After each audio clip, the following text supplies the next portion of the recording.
দাদা, আওয়াজ এই ঘর থেকে আসছে। হ্যাঁ, এসো।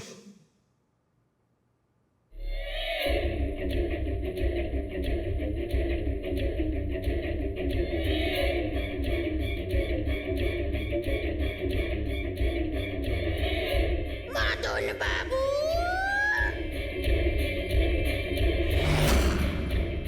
মদন বাবু, কেমন লাগলো আমার সাথে দেখা করে?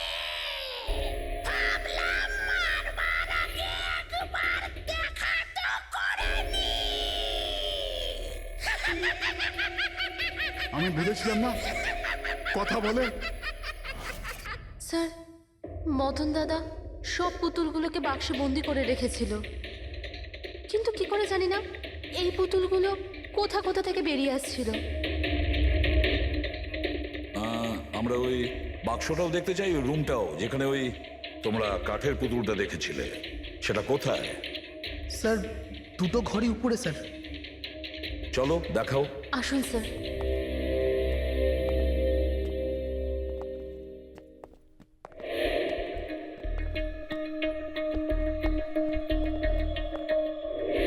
স্যার, পায়ের আওয়াজটা আমরা করিডোরে শুনেছিলাম, আর ওই পুতুলটা আমরা এখানে এখানে দেখেছিলাম স্যার।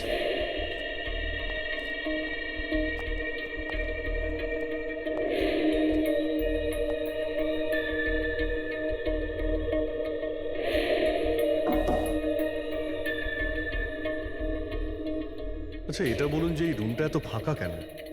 স্যার, আমি ভেবেছিলাম কি এখানে ট্রেডমিল আর বাইসাইকেল রাখবো, একটু এক্সারসাইজ করব, কিন্তু সময় পাইনি।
সিআইডিকে ফোন করি। হ্যালো, হ্যাঁ, আপনি বলুন। হ্যালো। মদনবাবু বলুন, মদনবাবু কি হলো?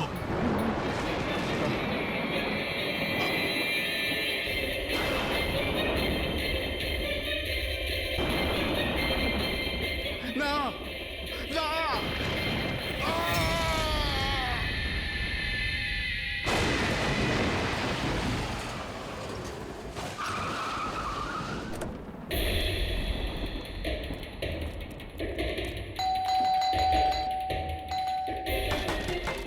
মদনবাবু,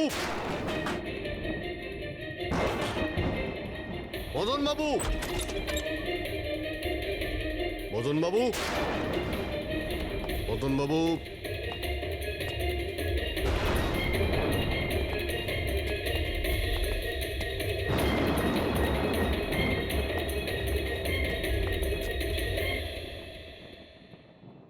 দয়া,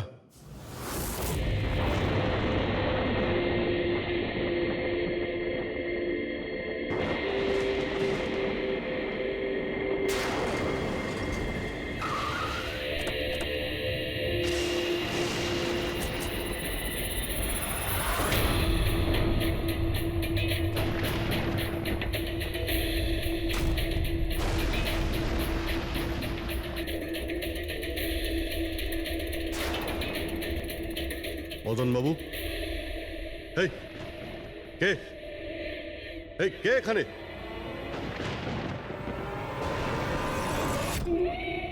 এটা কি?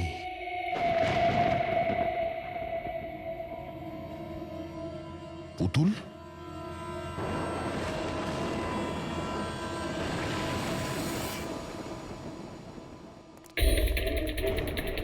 অভিজিৎ, স্যার, আমরা দেরি করে ফেলেছি।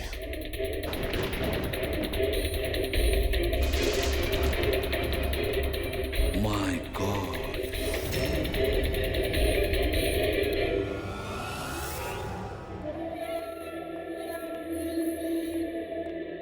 এই নিন। আস্তে আস্তে আস্তে।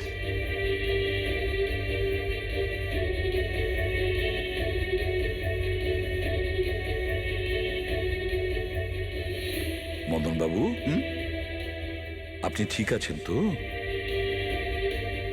কেন, কি হয়েছে আপনার? কেউ আছে যে আমাকে প্রাণে মারতে চায়? কে? ও আমার আশেপাশেই আছে। আমাকে কখনো একলা ছাড়ে না। হয়তো এখনো আমাকে দেখছে, শুনছে। দেখুন মদন বাবু, একদম চিন্তা করবেন না, আপনার কিচ্ছু হবে না, আমরা আছি না? মদন বাবু, আপনি কার কথা বলছেন? কে কে আপনাকে বিরক্ত করছে? পুতুল, কাঠের পুতুল। কাঠের পুতুল? হ্যাঁ। না মানে ওটা ওরকম নয়, যারা কথা বলতে পারে না, অন্যের ইশারায় নাচে। এই কাঠ পুতুলগুলো কথা বলে, কথা বলতে পারে, নিজেরা চলে চলে ফিরে বেড়ায়।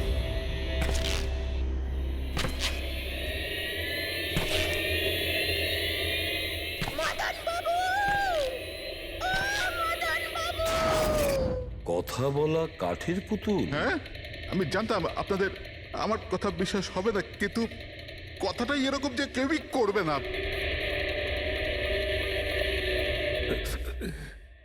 স্যার, আপনি এরকম কোনো পুতুলের ব্যাপারে শুনেছেন কখনো? না, জানেন কিছুদিন আগে আমার সাথে কি হয়েছিল? ওই দিন আমার জন্মদিন ছিল, ঘরের বেল বাজলো, তো আমি ভাবলাম যে আমার বন্ধুরা আমার সঙ্গে দেখা করতে এসেছে।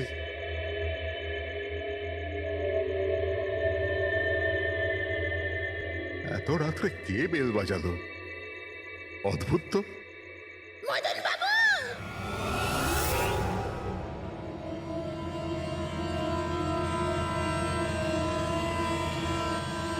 কে? দেখতে পাচ্ছেন না? আমি।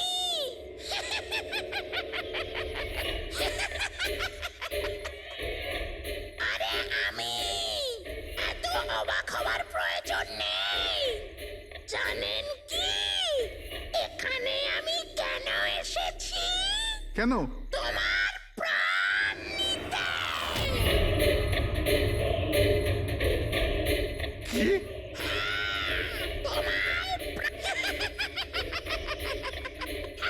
রবি, কবিতা, তাড়াতাড়ি এদিকে আসো।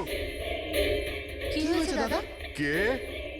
এ এ পুতুলটা এটা বলছে যে এ আমার প্রাণ নিয়ে নেবে। কি? হ্যাঁ দাদা, এটা একটা নির্জীব পুতুল, হ্যাঁ, ওটাই তো। তো এটা আপনার প্রাণ কি করে নেবে? দাদা, তুমি আমাদের সাথে মজা করছো? হ্যাঁ, না, তোমরা কি বলছো? রবি, আমি এরকম অদ্ভুত মজা কেন করব, তাও আজকের দিনে? আরে আমি নিজে শুনেছি যে ও বলল যে ও মেরে ফেলবে এক আমাকে। মিনিট, আমি দেখছি। কি? আস্তে আস্তে রবি। শান্ত হন।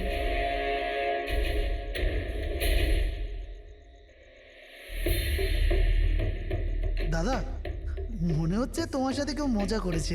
এই কাঠের পুতুলের মধ্যে কেউ মনে হয় স্পিকার ফিট করেছে। চেক কর, হয়তো কোনো স্পিকার আছে।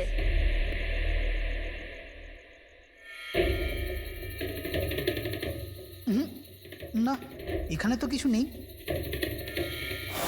এখন কোথায় ওই পুতুলটা? কি কি করে থাকবে? আমি ওই সময় ওকে একদম ভেঙে চুরে জ্বালিয়ে দিচ্ছি, শেষ করে দিয়েছি।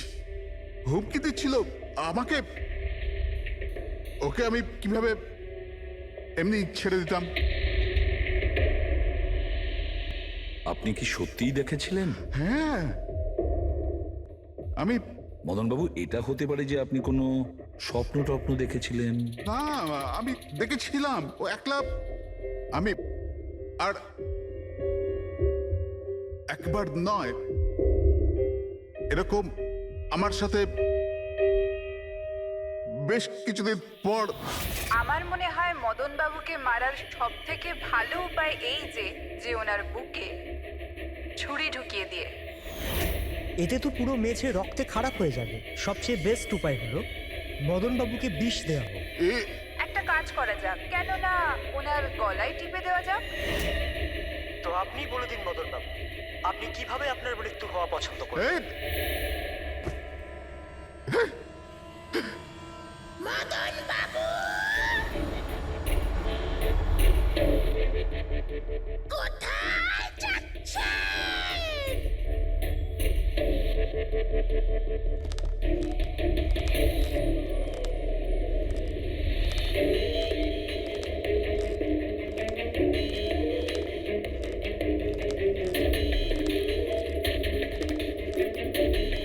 তো বলুন মদন বাবু।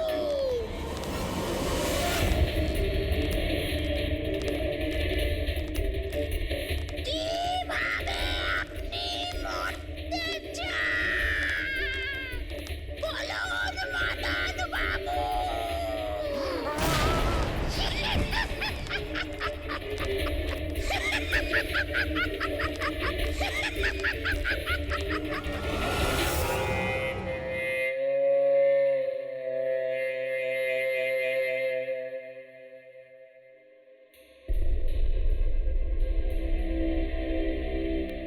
সত্যি মদনবাবুর প্রাণ সত্যিই সংশয় ছিল। উনি সত্যিই বলছিলেন, কোনো ভ্রম ছিল না। এর মানে স্যার, মদনবাবুর খুন এই পুতুলটা করেছে? কি যে বাজে কথা বলো না। পুতুল আবার খুন করতে পারে নাকি? তাহলে স্যার খুনটা করলো কে? সেই ফেডরিক, যে কাঠের পুতুলের খেলাটা ভালো করে জানে। যখন আমরা এখানে এসেছিলাম তখন এই পুতুলটার হাতে এই ছুরি ছিল। সমস্ত প্রমাণ তো এর দিকেই আঙুল তুলছে। তাহলে খুন এই করেছে। দাদা, দাদা, প্লিজ প্লিজ। দাদা, স্যার, এই পুতুলটা খুন করেনি। এক মিনিট, আপনারা কে? স্যার, আমি কবিতা, ওনার স্ত্রী, আর ইনি মদন দা, ওনার বড় ভাই। উনি হলো রবি। তাহলে আপনারা এতক্ষণ কোথায় ছিলেন, কি করছিলেন? স্যার, আজ আমাদের ম্যারেজ অ্যানিভার্সারি, সেজন্য আমরা বাইরে ডিনার করতে গেছিলাম। আমরা মদন দাকেও বলেছিলাম সাথে যেতে, কিন্তু উনি বারণ করে দিলেন। আর এইসব। আপনি বলছেন যে মদনবাবুর খুন এই পুতুল করেনি? হ্যাঁ স্যার, এই পুতুলটা খুন করেনি। আপনি কি জানেন খুনিকে? আমার পুরো বিশ্বাস ওনার খুন সাদুল করেছে। উনি উনি ওনার উপর বদলা নিতে চেয়েছিলেন। আচ্ছা, যার কথা বলছেন সে কে? কিসের প্রতিশোধ নিতে চাইছে? সাদুল একজন ভেন্টাকলিস্টার ভয়েস ওভার আর্টিস্ট ছিল। মদনদা আর রবির বড়দা অঙ্কুশদার ছোটবেলার বন্ধু। অঙ্কুশদা ছোটবেলা থেকেই সাদুলকে খুব ভালোবাসতো। যখন উনি দেখলেন সাদুল জীবনে কত ঠোকর খাচ্ছেন, তো 5 বছর আগে উনি নিজের বাড়িটা সাদুলকে দিয়ে দিলেন, যাতে উনি ওনার থিয়েটার গ্রুপ চালাতে পারেন। যদি ওরা কোনোদিন অঙ্কুশদাকে ভাড়ার টাকা দিতে পারেনি, কিন্তু অঙ্কুশদার এই নিয়ে কোনোদিনই কোনো দুশ্চিন্তা হয়নি, কারণ উনি জানতেন যে এই কলাতে অত পয়সা পাওয়া যায় না। সাদুল আর ওনার স্টুডেন্টরা অঙ্কুশদার বাড়ি থেকেই নিজেদের ভেন্ট্রালোকুইজমের প্র্যাকটিস করত। পুতুল দিয়ে কথা বলানো এই শিল্পের ঘন্টার পর ঘন্টা বসে রিহার্সাল করতো। তাহলে একটা কথা তোমরা ভালো করে বুঝে নাও, ভেন্ট্রিলোকিজম এই শিল্পটা সহজ নয়, কিন্তু এটা আবার এতটাও মুশকিল নয়। এই শিল্পটা করার যে পদ্ধতি এটার নামেই লুকিয়ে আছে। ভেন্ট্রিলোকিজম একটা ল্যাটিন শব্দ, যাতে ভেন্টারের মানে হচ্ছে পেট আর লোকি মানে হচ্ছে বলো। তাহলে ভেন্ট্রিলোকিজমের অর্থ পেট দিয়ে বলো। যেমন, হ্যালো বরুণ, কেমন আছো? তারপর একদিন অঙ্কুশদা মারা গেলেন, আর সব কিছু বদলে গেল। কারা? আরে আরে আরে আপনারা কি আরে করছেন? আরে কি হলো? আপনারা কে? আরে কি করছেন? আরে কি করছেন? এরকম করছেন কেন আপনারা? আপনারা কারা? কি হয়েছে? এই কি অসভ্যতা? আরে আপনারা চাইছেনটা কি? আরে রবি, বলবন, কি হচ্ছে এখানে? কি হচ্ছে? এই যে এতদিন ধরে তোমরা বিনা পয়সার ফুটুনি মারছিলে না, আজ থেকে বন্ধ হয়ে গেল। আমি এখানে কোনো ধর্মশালা খুলে রাখিনি। কিন্তু বলবন্ত, অঙ্কুশ তো বলেছিল যে কে অঙ্কুশ? যে মরে গেছে, যে আর বেঁচে নেই, পৃথিবীতেই আর নেই। এতদিন পর্যন্ত ওর পদ্ধতিতে চলেছো, আজ থেকে আমার পদ্ধতিতে চলতে হবে। বুঝতে পেরেছো? চলো, জায়গা ফাঁকা করো। রবি, বোঝাও তোমার দাদাকে। ও কি বোঝাবে আমাকে? আমি বুঝতে পারি তো সবকিছু। আর যদি এখানে থাকতেই হয় তো ভাড়া দিতে হবে। ভাড়া? হ্যাঁ, ভাড়া। কত ভাড়া দিতে হবে আমাদের? 4 লাখ। 4 লাখ? 4 লাখ টাকা তো আমাদের কাছে নেই। নেই যখন তখন খালি করো, না হলে আমি পুলিশকে ডেকে তোমাদের সবাইকে জেলে পাঠিয়ে দেবো। আর ওখানে থাকবার জন্য কোনো ভাড়াও দিতে হবে না। বলবন্ত, আমাদের কিছুটা সময় দাও, তাড়াতাড়ি আমরা কোথায় যাব? সময় টময় কিছু পাওয়া যাবে না। অনেক দেখেছি, অনেক হয়েছে তোমাদের তামাশা। চলো স্যার স্যার, চলো। এরকম করবেন না প্লিজ স্যার, প্লিজ স্যার, এরকম করবেন না আর স্যার, এক প্লিজ। মিনিট, যতদিন না তোমরা আজ পর্যন্ত ওর ভাড়া দিচ্ছ, এই যে তোমাদের জিনিসপত্র পড়ে আছে না, আর এগুলো কি, এই কাঠপুতুলগুলো, এগুলো সব আমার কাছে থাকবে। কিন্তু তুমি এই সমস্ত জিনিস নিয়ে নিলে আমরা ভাড়া কি করে দেব? ওসব আমি জানি না। স্যার এরকম করবেন না স্যার, আমরা আপনার সব টাকা মিটিয়ে দেবো স্যার, প্লিজ। স্যার, আপনার এগুলোকে নিষ্প্রাণ কাঠের পুতুল মনে হয়, কিন্তু আমাদের কাছে এগুলো প্রাণের সমান। ও ভাই ট্র্যাজেডি কিং, তোমার এই যে সব মেলোড্রামা আছে না, এগুলো আমার দাদা অঙ্কুশের সাথেই চলতো, আমার সাথে নয়। আর এই যে কি এ 4 লাখ টাকা রোজগার করে দেবে এই কাঠপুতুলগুলো। আরে 4 লাখ কি, 4,400 টাকাও রোজগার করে দিতে পারবে না এই কাঠপুতুলগুলো। জানো কেন?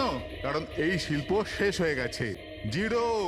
এই যে তোমাদের গুরু আছে না সাদুল, ওরই মতো কোনো কাজের নয়, লুজার, একজন লুজারও, বুঝলে? বেরো বেরো। এই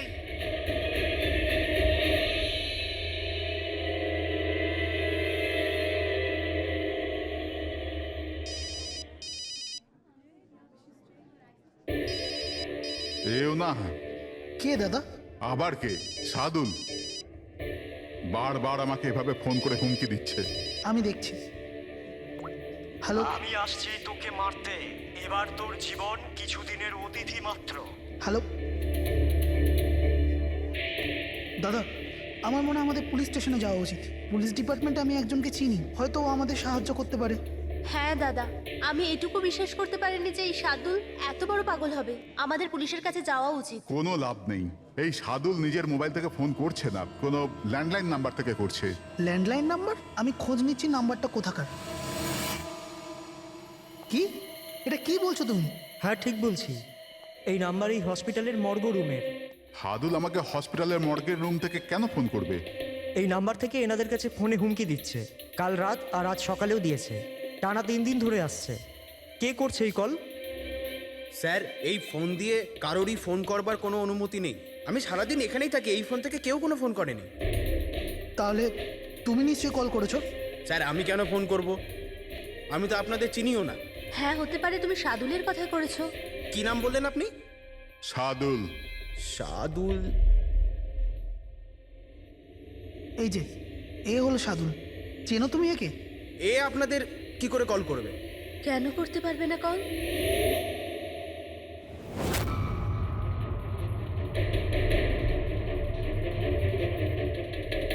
এ কিভাবে হয়ে গেল? সাদুল 3 দিন আগে ইনি মারা গেছেন, তাহলে ইনি ফোন কি করে করবেন? কিন্তু এর মৃত্যু হলো কিভাবে? ইনি ড্রিঙ্ক করেছিলেন, একটা গাড়ি এনাকে উড়িয়ে দিয়ে চলে গেছে, ওখানে ওনার মৃত্যু হয়। যদি ও এখানে মরে পড়ে আছে তো আমাকে হুমকি দিয়ে ফোন কে করছে?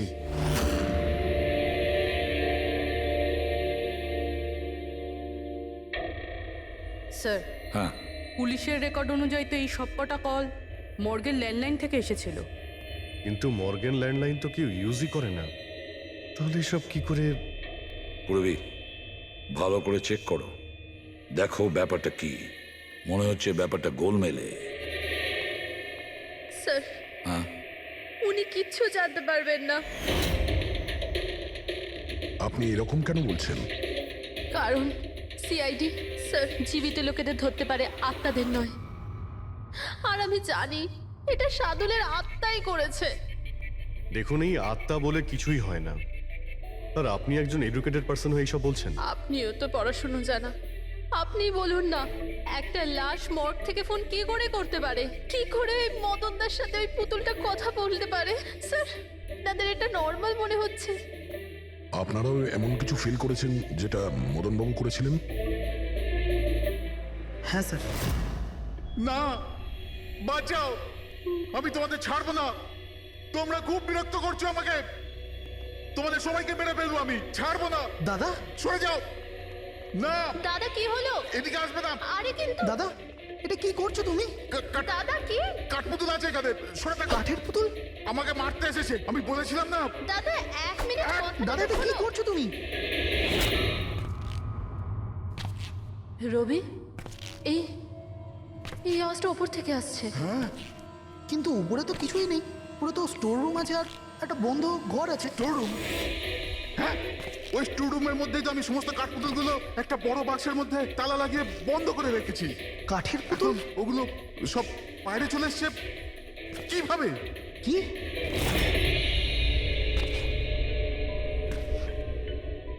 দাদা, তুমি তুমি ভয় পেও না, এসো উপরে এসো।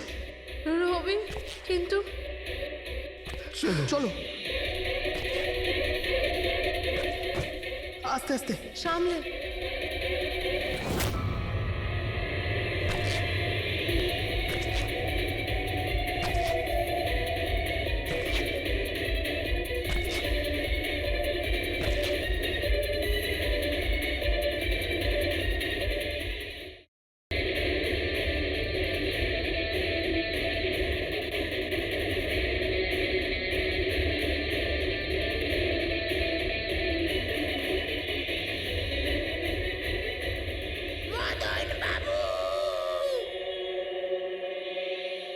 দাদা, আওয়াজ এই ঘর থেকে আসছে। হ্যাঁ, এসো।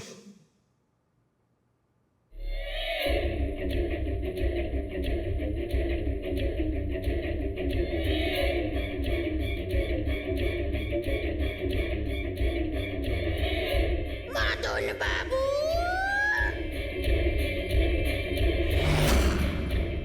মদন বাবু, কেমন লাগলো আমার সাথে দেখা করে? ভাবলাম মারবার আগে একবার দেখা তো করে নি। আমি বলেছিলাম না, কথা বলে। স্যার মদন দাদা সব পুতুলগুলোকে বাক্সে বন্দি করে রেখেছিল, কিন্তু কি করে জানি না এই পুতুলগুলো কোথা কোথা থেকে বেরিয়ে আসছিল। আমরা ওই বাক্সটাও দেখতে চাই, ওই রুমটাও যেখানে ওই তোমরা কাঠের পুতুলটা দেখেছিলে, সেটা কোথায়? স্যার দুটো ঘরই উপরে স্যার। চলো দেখাও। আসুন স্যার।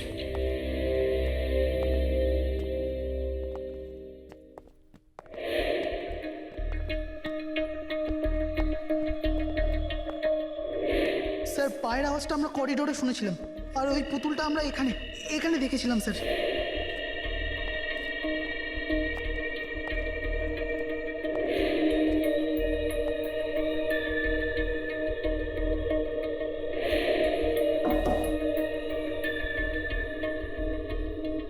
আচ্ছা, এটা বলুন যে এই রুমটা এত ফাঁকা কেন? স্যার আমি ভেবেছিলাম কি এখানে ট্রেডমিল আর বাইসাইকেল রাখবো, একটু এক্সারসাইজ করব, কিন্তু সময় পাইনি।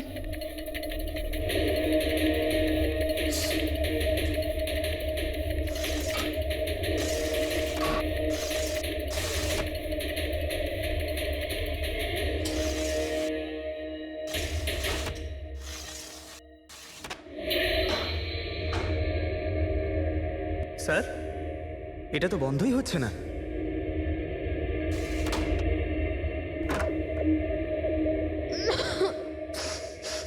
আসুন স্যার।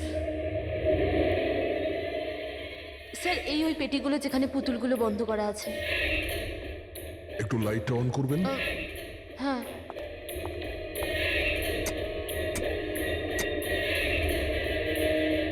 স্যার এই ঘরটা অনেক দিন ধরে বন্ধ আছে, তো মনে হয় বাল্বটা খারাপ হয়ে গেছে।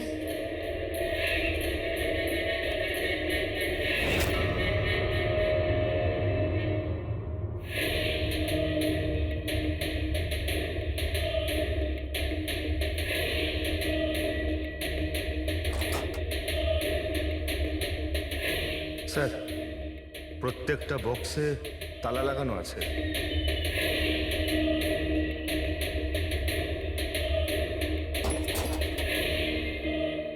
কিন্তু এই তালাটা শক্তপোক্ত নয়, যে কেউ একে খুব সহজেই খুলতে পারে।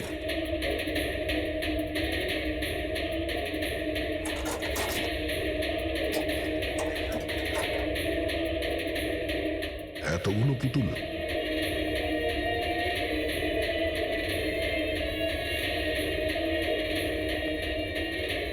দেখি একটু এতে কোনো মেকানিজম করা নাই তো? স্যার আমি আপনাকে বলছি তো, এরা কথা বলে না। স্যার নিশ্চয়ই সাদুলের আত্মা এসে এদের কথা বলায়। ভেতরে কোনো মেকানিজম কিন্তু কোনো স্পিকার তো নেই যার থেকে আওয়াজ আসবে।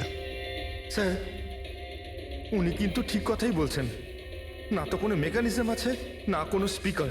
কিন্তু তাহলে এই পুতুলগুলো কথা বলে কি করে?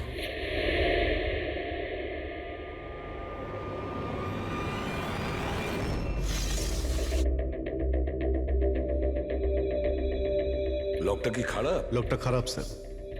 এখান থেকে তো সহজেই কেউ ভিতরে ঢুকতে পারে, সিঁড়িও রয়েছে আর পাইপও রয়েছে, যে কেউ সহজেই ঢুকতে পারে। আর যে সহজে এই রুমে ঢুকতে পারে সে বাক্সতে বন্ধ থাকা কাঠের পুতুলগুলোকে উঠিয়ে বাইরে যে কোনো জায়গায় রাখতে পারে, যেভাবে এখানে রাখা ছিল তোমাদের ভয় দেখানোর জন্য। স্যার মানে মানে এটা কোনো আত্মা নয়। আরে ওই আত্মার কথা ছাড়ো তো, আত্মা হয়ই না। এটা সেই হতে পারে এই বাড়ির প্রত্যেকটা কোণা সে চেনে, প্রত্যেকটা কোণা। আর তাছাড়াও কাঠের পুতুলের ব্যাপারেও খুব ভালো মতো জানে। আর এরা হতে পারে সাদুলের স্টুডেন্ট। সাদুলের স্টুডেন্ট খোঁজ নিয়ে দেখতে হবে যে সাদুলের স্টুডেন্টস এই মুহূর্তে কোথায় আছে আর কি করছে। হাই, আমার নাম হলো ফ্রিডা। আমার নাম দীপেশ। আমার নাম হলো তরুণ। আর আমার নাম লোচন।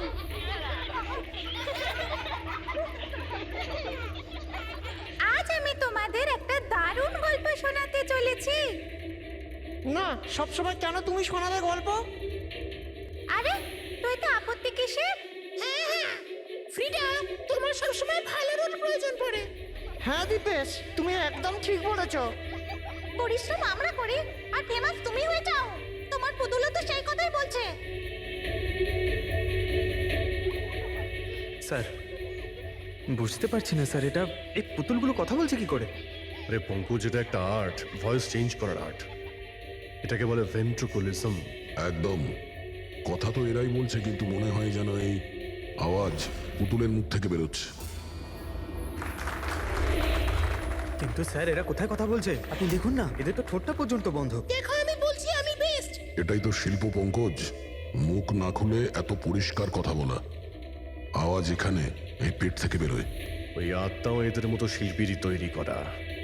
ওই পুতুলগুলো এই আর্টের দ্বারাই মদনবাবুর সঙ্গে কথা বলে, আর ওই নিউজ রিডারও। কিন্তু স্যার এরা তো পুতুলগুলোকে হাত দিয়ে নাড়াচ্ছে স্যার। হ্যাঁ, এরকমই তো হয় পাপেট শুয়ে। কিন্তু মদন বাবু ওই পুতুলটা দেখেছিল স্যার, ওটাতে কেউ হাত দিয়ে নাড়াচ্ছিল না আর না কথা বলছিল এভাবে। হ্যাঁ ঠিক আছে, হতে পারে কোনো মেকানিজম ফিট করেছিল ওই পুতুলে, যেটা কোনো রিমোট কন্ট্রোল দিয়ে অপারেট করা হতো। স্যার কিন্তু রবি বলছিল যে ওর ভেতর কিচ্ছু নেই, কিচ্ছু নেই। সাউন্ড মেকানিজম ছিল না, কিন্তু ওর মাথার ভেতরে কোনো মেকানিজম ছিল যার কারণে ওর মাথা আর মুখটা নড়তো, যেটা হতে পারে রবি দেখেনি। এইরকম পুতুল তৈরি করার শার্দুল বা ওর কোনো স্টুডেন্টেরই কাজ হতে পারে। যে মদনবাবুর বাড়ির কোনা কোনা চেনে, এরা জানতে পারে ওই জালনার ব্যাপারে যা লকটা ভাঙা ছিল। বাড়িতে ঢুকে প্রত্যেক জায়গায় পুতুল বসানো আর ওদের দিয়ে কথা বলা তো এদের বাঁ হাতের কাজ। কিন্তু স্যার, মর্গ থেকে এরা কল কি করে করলো? স্যার হ্যাঁ, স্যার স্যার জানতে পেরে গেছি যে মর্গ রুমের ফোনগুলো কিভাবে আসছে। কিভাবে? স্যার এর জন্য স্কুফিং সফটওয়্যার ব্যবহার করা হয়েছে। স্কুফিং সফটওয়্যার? সেটা আবার কি? স্যার এক্ষুনি বলছি।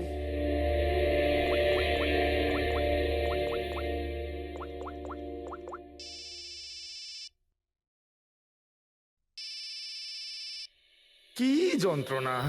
আমার ওয়াইফকে এখনই ফোন করতে হলো। হ্যাঁ স্যার, আমি কারেন্টের বিলটা দিতে না আবার ভুলে গেছি। মনে হয় লাইনটা কেটে দিয়ে গেছে। আমাকে বকবে বলেই ফোনটা করেছে। ফোনটা তোলা ঠিক হবে? ধরো, যাও তাড়াতাড়ি কথা বলে নাও। হ্যালো, হ্যাঁ, আমি বাড়ি ফেরার সময় কারেন্টের বিলটা দিয়ে বাড়ি যাবো। রেডি স্যার, এইবার কারেন্ট কেটেই যাবে। আরে পুরবি, তুমি ফোন করেছিলে? কিন্তু এটা তো আমার ওয়াইফের ফোন নাম্বার। পুরবি, এটা করলে কি করে? স্যার এটাই তো এই সফটওয়্যারের বিশেষত্ব। ফোন যেখান থেকেই করো, নাম্বার সেটাই দেখাবে যেটা আপনি চাইবেন। কিন্তু পুরবি, তুমি এই সফটওয়্যারটা পেলে কোথা থেকে? স্যার সাইবার ইউনিট থেকে নিয়েছি। আর স্যার এর সাহায্যে শুধু নাম্বারই নয়, বরং কোনো মানুষ তার লোকেশন পর্যন্ত ভুল বলতে পারে। ওরে বাবা রে! স্যার, ভীষণ বিপজ্জনক সফটওয়্যার কিন্তু। খুনি মর্গের নাম্বার এই জন্যই ব্যবহার করেছে যাতে আমরা ভাবি এই পুরো ব্যাপারটা সাদুলের আত্মা করেছে। সাদুলের আত্মার কাজ। আচ্ছা বাচ্চারা, তোমাদের সঙ্গে দেখা করে খুব ভালো লাগলো। পরের বার আবার দেখা হবে। বাই। সাবধানে যাও তোমরা। Bye bye bye bye bye. হ্যাঁ বলুন, কিভাবে আমি আপনাদের সাহায্য করতে পারি? হ্যাঁ, তোমরা সাহায্য না করলে আর কে করবে? আসলে আমরা এটাই জানতে চাই যে মদনবাবুকে ভয় দেখানোর প্ল্যান তোমাদের মধ্যে কে করেছিল? আমরা ঠিক বুঝলাম না। আচ্ছা, তোমরা কিছু বুঝতে পারলে না? হ্যাঁ, না স্যার, আমি বুঝতে পারলাম না। আমি নির্দোষ। চুপ। খুব হাসি পেল। হ্যাঁ, একটা লোক মারা গেছে আর তোমাদের সবার হাসি পাচ্ছে। মৃত্যু? কার মৃত্যু? মদন বাবুর খুন হয়েছে ওনার। সিআইডি থেকে আসছি আমরা। সিআইডি? হ্যাঁ, সিআইডি। আর আমাদের সন্দেহের তালিকায় তোমরা সবাই আছো। কাল তোমরা কোথায় ছিলে? কাল আমি আমার বন্ধু শালিনীর বাড়িতে ছিলাম। ওর বাড়ির লোকদের জিজ্ঞেস করতে পারেন। আর তুমি তুমি কোথায় ছিলে? স্যার আমরা লোচন আর আমি একটা শোয়ের জন্য গিয়েছিলাম পুনেতে। আজ সকালেই ফিরেছি। পুনা? কিসে গিয়েছিলে পুনায়? ক্যাব বুক করে। আমার কাছে ইনফরমেশন আছে, আপনি চাইলে দেখতে পারেন। এই দেখুন। কি ব্যাপার, এত ঘামছো কেন তুমি? হ্যাঁ, কাল রাতে তুমি কোথায় ছিলে? স্যার ওই আমি বলছি, তুমি কাল রাতে মদনবাবুর বাড়িতে ছিলে কিনা? হ্যাঁ হ্যাঁ ছিলাম ওখানে, কিন্তু আমি কাউকে মারিনি। তাহলে ওখানে কি করতে গিয়েছিলে? হ্যাঁ স্যার, আমি তো শুধু মদনকে শিক্ষা দিতে চেয়েছিলাম। যেটাও সাদুল স্যারের সাথে করেছে, খুব খারাপ করেছে। আর হ্যাঁ, আমাদের মাঝে আজ যে সাদুল স্যার নেই তার একটাই কারণ, সে হচ্ছে মদন। ওনার জন্যই উনি মদ খাওয়া শুরু করেছিলেন আর সময়ের আগে মারা গেলেন। তোমরা ভেবেছো খুনের বদলা খুন? না না স্যার, আমরা শুধু ওনাকে ভয় দেখাতে চেয়েছিলাম। গৌরবের প্ল্যান ছিল এটা। হ্যাঁ স্যার, গৌরবই কালকে রাতে আমাকে ফোন করে ডাকে ওই 11:30 12টার আশেপাশে, কিন্তু আমি একটু লেট হয়ে যাই আর 12:30টায় গিয়ে পৌঁছাই।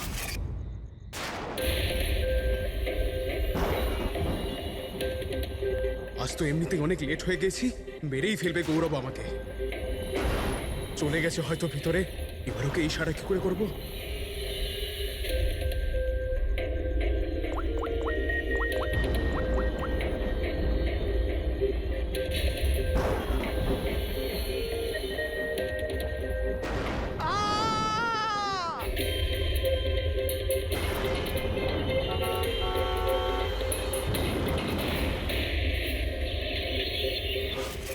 গন্ডগোল তো করেই ফেলেছ। মদনবাবুর খুন হয়ে গেছে। স্যার আমার এই খুনের সাথে কোনো রকম সম্পর্ক নেই। আর গৌরবের? স্যার এটা তো গৌরবই বলতে পারবে, তাই না? ঠিক আছে, গৌরবকে ডাকো। কোথায় ও? গৌরব তো এখন গোয়াতে আছে। গোয়া? গোয়াতে কেন? স্যার এটা জানি না। ওকে কিন্তু বাঁচানোর চেষ্টা করবে না, নাহলে তুমি ফেসে যাবে, বুঝেছো? না স্যার, এরকম ব্যাপার নয়। কালকে রাতে যখন ওকে আমি ফোন করি তখন ওর ফোন বন্ধ ছিল। আজকে সকালে মেসেজ আসে আমার কাছে। মেসেজ দেখাও তো। স্যার কাল রাত্রে যেটা হয়েছিল সেটা হওয়ার কথা নয়। আমি গোয়া পৌঁছে গেছি কিছুদিন গা ঢাকা দেওয়ার জন্য। কিন্তু এ গোয়াতে কখন পৌঁছলো আর কিভাবে? যখন আমরা ক্রাইম সিনে পৌঁছেছিলাম তখন তো ও ওখানে ছিল না। হ্যাঁ, যদি আমরা এটাও ভেবে নিই যে যখন আমরা ওখানে পৌঁছলাম তার ঠিক আগে ও ওখান থেকে বেরিয়ে গেছে, তাহলে ও গোয়া কি করে পৌঁছবে? খুন হয়েছিল রাত 1টার সময়, আর তারপরে আমরা ওখানে পৌঁছেছি।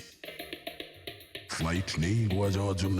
স্যার হতে পারে ফ্লাইটে না গিয়ে বাসে বা গাড়ি করে গেছে হয়তো। না পঙ্কজ, ড্রাইভ করে গোয়া পৌঁছতে মিনিমাম 12 ঘন্টা লাগে, আর এই মেসেজটা এসছে সকাল 9টার সময়। মানে গোয়া পৌঁছানোর আগেই ও মেসেজ করে দিয়েছে যে ও গোয়া পৌঁছে গেছে। পঙ্কজ, খোঁজ নিয়ে দেখো যে গৌরবের ফোনের লাস্ট লোকেশন কোথায় দেখাচ্ছে। তুমি গৌরবের নাম্বারটা দাও। আচ্ছা ঠিক আছে, থ্যাংক ইউ স্যার। স্যার গৌরবের শেষ লোকেশন ছিল ওই মদনবাবুর বাড়ি, আর কাল রাত 11:30টার সময় ওর মোবাইল বন্ধ হয়েছে। 11:30? Hello, thank you sir.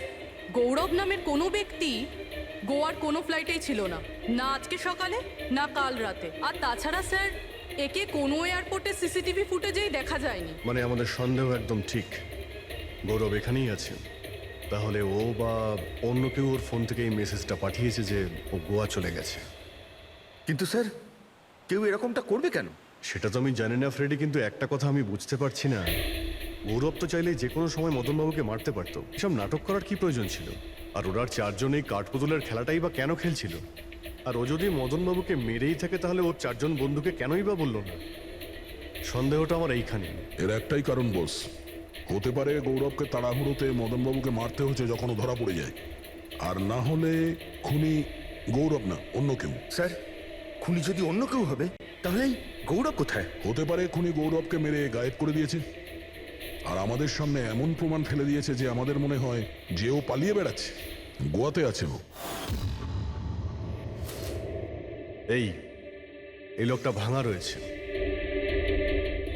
এই জানলা দিয়ে গৌরব আর ওর বন্ধুরা ভিতরে আসতো আর মদনবাবুকে ভয় দেখাতো। আর এই গৌরব কাল রাতে এখানে এসেছিল, তারপর থেকেই গায়েব হয়ে গেছে। তাহলে হতে পারে ওর সঙ্গে যা হয়েছে এখানেই হয়েছে। কিন্তু ওর সাথে যদি এখানে কিছু হয়ে থাকে তাহলে কিছু না কিছু তো ট্রেসেস পাওয়া উচিত। তাহলে একবার টেস্ট করে দেখা যাক। রবি, স্যার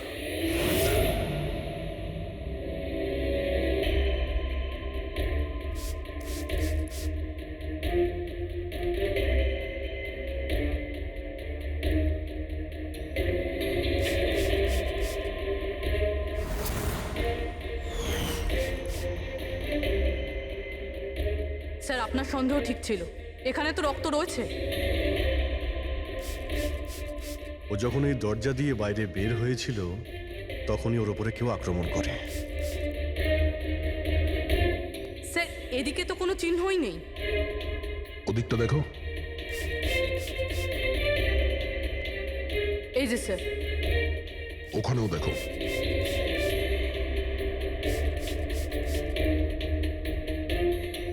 ও, তার মানে হামলা করার পর গৌরবকে টেনে হিচড়ে স্টোর রুমের কাছে নিয়ে আসা হয়েছে।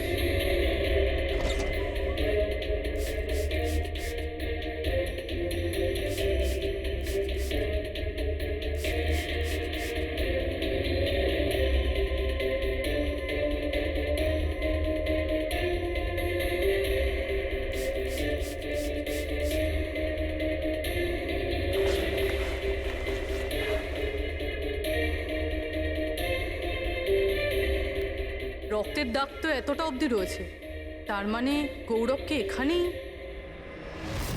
আর আমরা এখানে এলাম কিন্তু আমরা জানতেই পারলাম না। আর তারপরও গায়েব হয়ে যায়। মনে হচ্ছে এখন বডিটাকে কোথাও পুঁতে দিচ্ছে এই বাড়ির লোকেরা।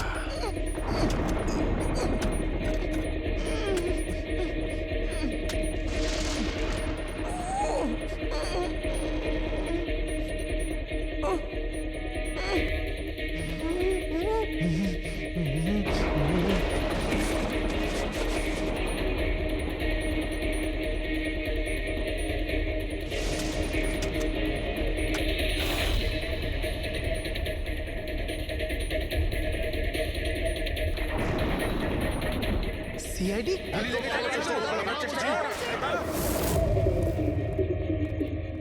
সরে যাও। পিছিয়ে যাও। স্যার, হ্যাঁ, জীবিত আছে। তাড়াতাড়ি হসপিটালে নিয়ে যাও। তোমরা কবর দিতে চাইছিল ওকে, হ্যাঁ? কিন্তু আপনি কি করে জানলেন আমরা এখানে? আজকাল মোবাইলের মাধ্যমে আমরা অপরাধীকে ধরে ফেলি।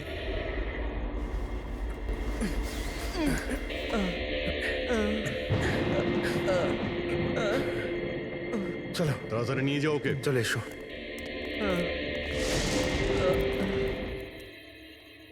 ওই স্বার্থপর আর লোভী মানুষটার মরে যাওয়াই ঠিক ছিল।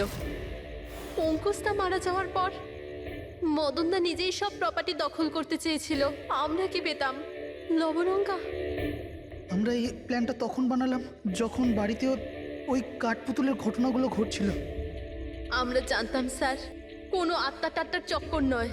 এই জন্যই আমরা এক রাত জাগলাম যাতে এই পুতুলটার রহস্যের পর্দা খুলতে পারি। আর তারপরে তোমরা গৌরবকে ধরে ফেলো। হ্যাঁ,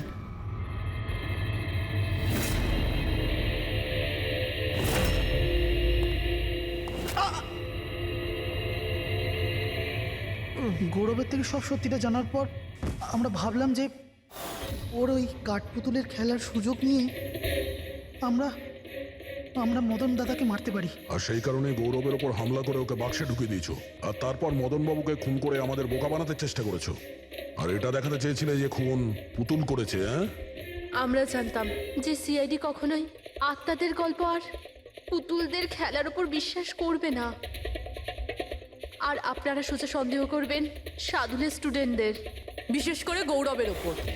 আর আমাদের মিসলিড করার জন্য গোয়ার ওই মেসেজ পাঠিয়ে দিলে। হ্যাঁ, আমরা ভেবেছিলাম যে আপনারা সারা জীবন ধরে গৌরবকে এখানে ওখানে খুঁজতে থাকবেন, আর আমরা ওকে মেরে এখানে পুঁতে দেবো।